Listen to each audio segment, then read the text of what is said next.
Hello everyone, welcome to my channel. My name is Snehal Pachigar and I'm here to help you achieve your professional goal. This is the third episode in the video series, Successfully Getting an Interview. In this episode, we are going to cover how to leverage LinkedIn for your job search journey.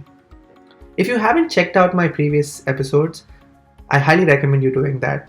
I talk about how to get started, how to do your research and organize yourself so that you can position yourself better.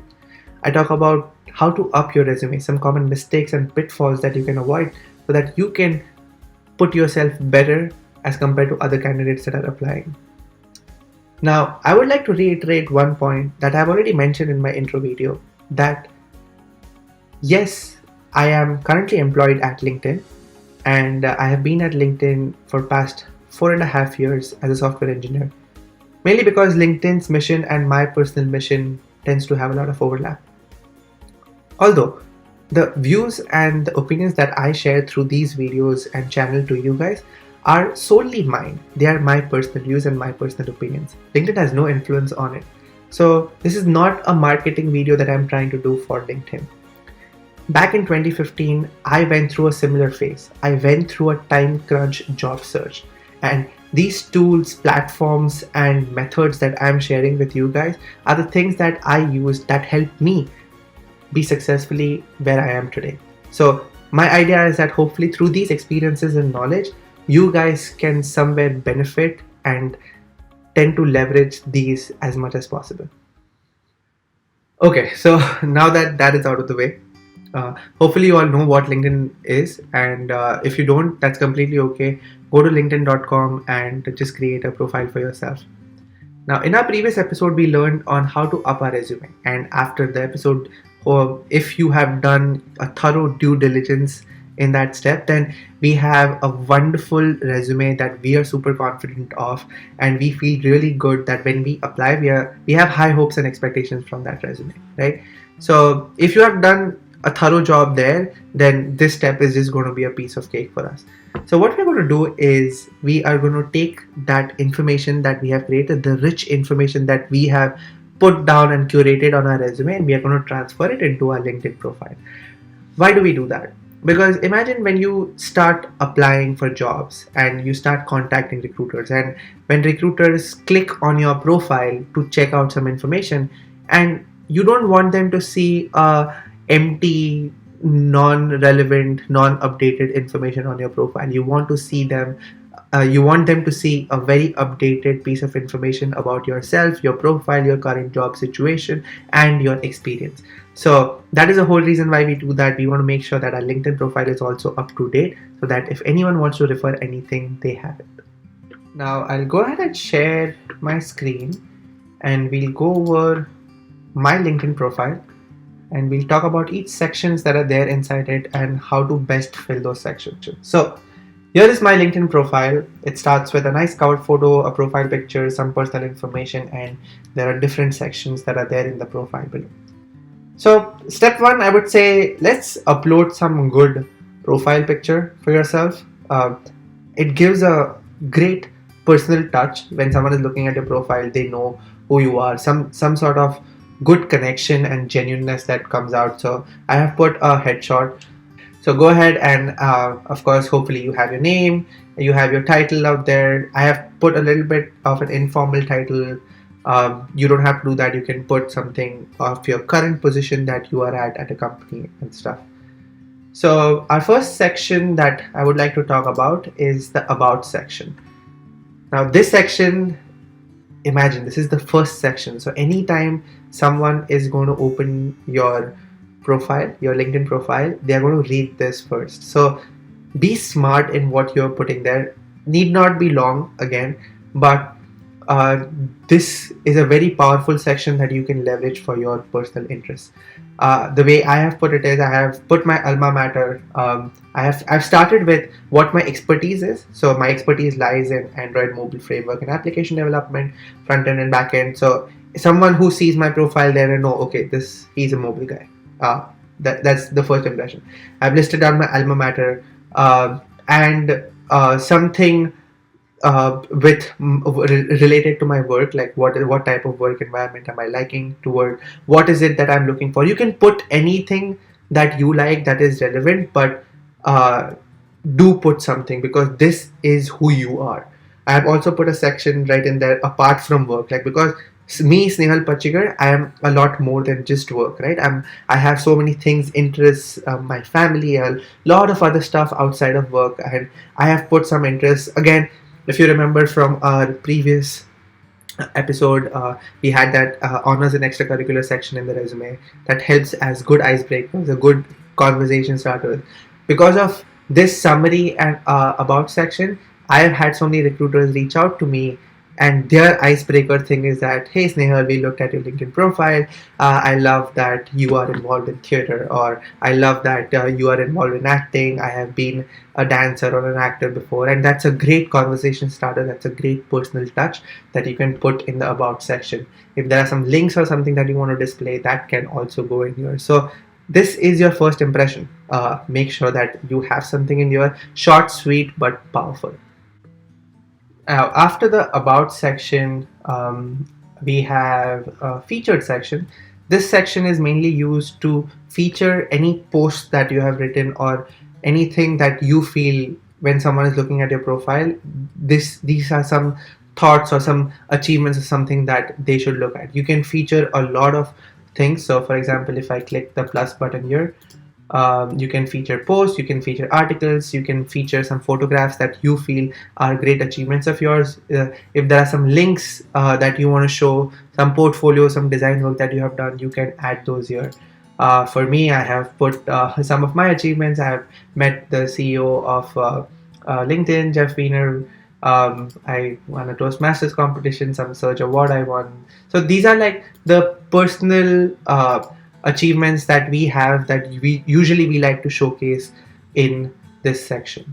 Moving on, after the feature section, there's a little dashboard and activity on that you have had on LinkedIn. We can skip that. And now here is the experience section.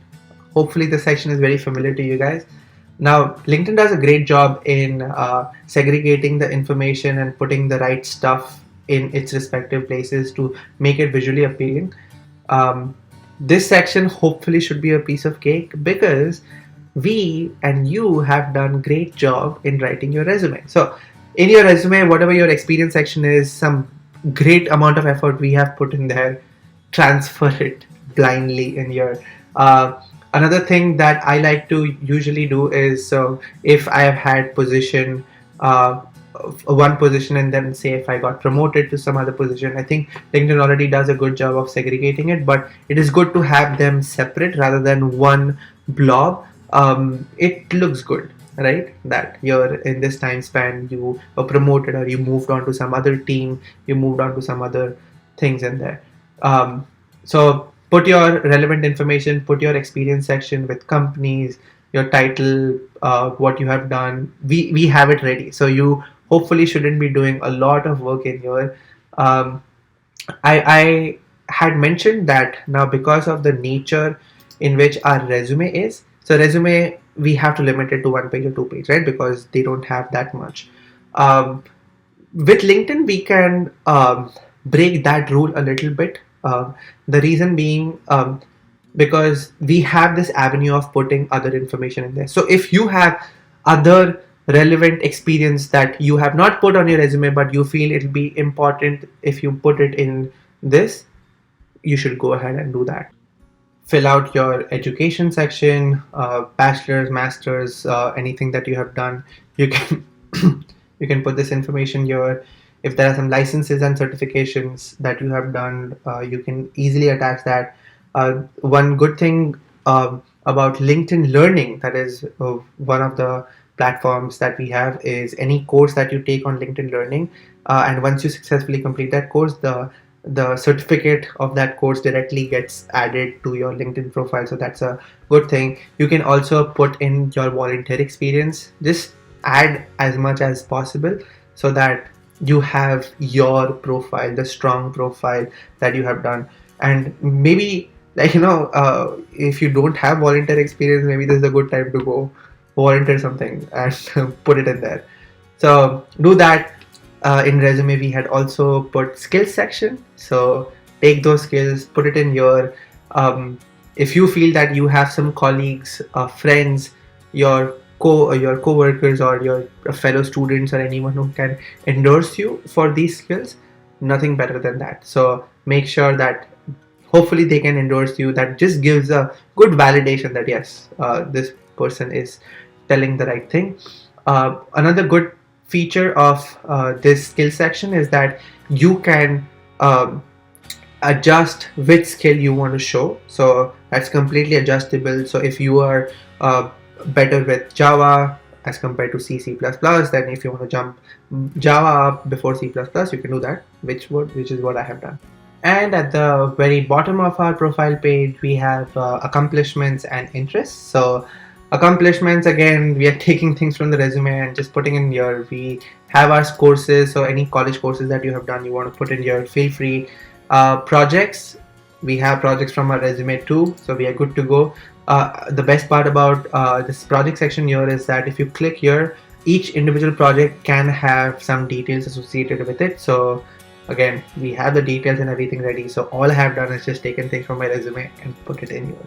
Congratulations! Now you have a wonderful LinkedIn profile ready for yourself. Loving it. We have our resume ready, we have done our research, and we also have our LinkedIn profile all sorted out. And don't you feel good? I feel that we are in a much better position, and I personally feel so confident, right? That yes, this is going somewhere now. I know what I'm doing, and this is definitely going to go in a good direction. So we have our profile sorted, and now our next step is, of course, two things. One is we talk to the recruiters, we get in touch with the recruiters, which I'll go at the end of the video. But applying for positions, right? So when you are applying for positions, what do we do? So what I would like to go over, and I'll share my screen again. So usually what we do is we go to the company, example, say we go to Facebook, and we go to jobs, what are the jobs that they have, and product architect, and we go ahead and we start applying. And of course, when you apply, you have your LinkedIn profile ready to go, you have your resume ready to go. So everything is in a much better state. Although there is one thing which I would like to throw some light on, is that, and maybe you know this, maybe you don't. So whenever you open a company, a company page or a job page, you will see that there are some connections of your who are already working there. I have 44 connections, 44 of my previous co-workers or some professional connections who work at Facebook. So the best part about that is that maybe before you apply directly to this profile or to this job posting, I would recommend first reach out to them, someone whom you are pretty close to, and see if they can give you a referral. So if that is possible, then you would rather want to take that path, and you can give this LinkedIn job link to them that, hey, here's the profile that I'm interested in, was wondering if you can help me out. So actually, if you click on this connections link, it opens up the profiles that I have, and you can directly just message them. So that'll just give a great